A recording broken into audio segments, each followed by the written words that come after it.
मैं भीम बासपुर आप सबका स्वागत करता हूं आज की मेरी इस वीडियो पे। आज का जो वीडियो मैं बना रहा हूं ये कुछ इंपॉर्टेंट मसलों पे मैं बना रहा हूं, जैसे कि पहला है प्राइवेटाइजेशन, दूसरा है नीट जेडब्ल्यू का एग्ज़ाम और तीसरा है जो स्कूल वापस खुल रहे हैं। सबसे पहले प्राइवेटाइजेशन के ऊपर मैं बात कर लेता हूँ। देखिए, ऐसा नहीं है कि प्राइवेटाइजेशन पहले नहीं हो रहा था, पहले भी पीपीपी मॉडल पे काम होते थे, एफडीआई था, लेकिन अभी जो मोदी सरकार लार्ज स्केल पे बहुत सारे सेक्टर्स पे जो प्राइवेट कर रही है, यानी प्राइवेट कंपनी पे जो बेच रही है, इसका नुकसान काफ़ी होगा। देश का तो सबसे बड़ा नुकसान होगा। वो कैसे, मैं बताता हूँ। सबसे पहले अगर ये सारे, जैसे कि अभी गुवाहाटी का एयरपोर्ट हो गया, रेलवे होगा, ये सब जो सेक्टर्स में प्राइवेटाइजेशन हो रहा है, तो इसमें क्या होगा कि जो लोग एससी एसटी ओबीसी कास्ट से बिलोंग करते हैं, उनका जो रिजर्वेशन है वो प्राइवेटाइजेशन सेक्टर पे काम नहीं करेगा। यानी जब सरकारी ऑफिसेस रहेंगे ही नहीं तो ये कोटा कहाँ लागू होगा। तो पहला नुकसान तो एसटी और ओबीसी समुदाय के लोगों का होगा। दूसरा, सरकार के अंदर में जब कंट्रोल में था तो एक रेट फिक्स था, लेकिन प्राइवेट कंपनी अपना मुनाफा के लिए ये सब रेट बढ़ाते रहेंगे। तीसरा ये होगा कि टैलेंटेड लड़का लोगों को नौकरी नहीं मिलेगा, और जो एमपी एमएलए के रिश्तेदार होंगे जो रिकमेंड कर देंगे इस अदानी या बाकी अंबानी को, तो वो प्राइवेट कंपनी उसी को लेके जिसको रिकमेंडेशन ज़्यादा मिलेगा वैसे लोगों को ही नौकरी पे लेगी। अब मैं बता देता हूँ कि मोदी सरकार ये सारी कंपनियों को प्राइवेटाइज क्यों कर रही है। क्योंकि सरकार का कहना है कि बीएसएनएल हो गया या एयरपोर्ट हो गया, वो घाटे पे जा रही है।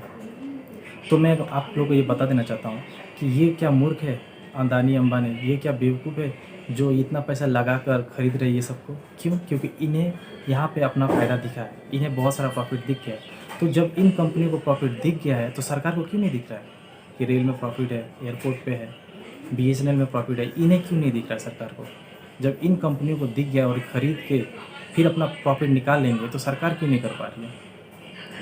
तो टैलेंटेड लड़के बेकार रह जाएंगे, एसटी ओबीसी कोटा नहीं लगेगा जब प्राइवेटाइजेशन हो जाएगा।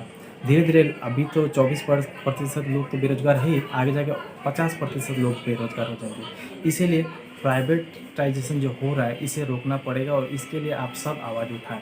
ये पहला मेरा मुद्दा था। दूसरा जो मसला है वो है जेडब्ल्यू और नीट का एग्ज़ाम।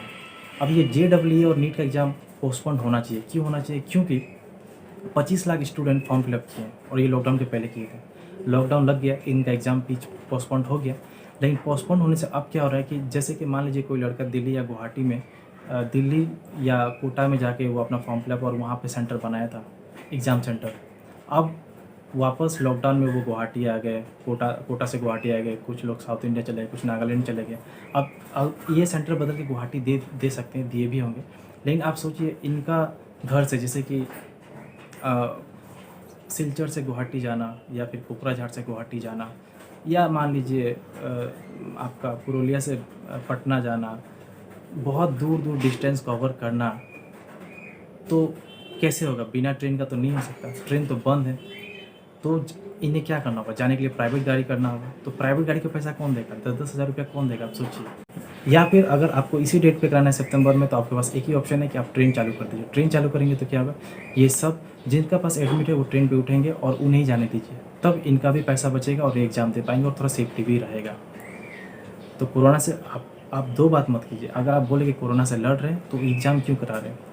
ऐसे समय में तो अपॉइंटमेंट किसी को मिल नहीं रहा है और नो एग्ज़ाम कराना चाह रहे हैं, ये दो बात कैसे हो सकता है? या तो आप मान लीजिए कोरोना बहुत फैल गया है तो कुछ पाबंदी लगाइए, एग्ज़ाम्स को पीछे कीजिए। मुझे नहीं लगता कि अभी एग्ज़ाम होना चाहिए। और ये सारे छात्र जब बोल रहे हैं कि एग्ज़ाम नहीं देना चाहते हैं, तो फिर सरकार को इतनी क्या, मतलब मैं क्या बोलूँ, इनके क्या इतना उतावलापन है। तो मैं चाहूँगा कि या तो ट्रेन खोल दे या फिर एग्ज़ाम का डेट पीछे कर दीजिए, क्योंकि इनका ऑलरेडी कोचिंग भी नहीं हुआ है, बुक भी नहीं मिला है लॉकडाउन की वजह से, इनका प्रिपरेशन भी अभी तक नहीं हुआ है।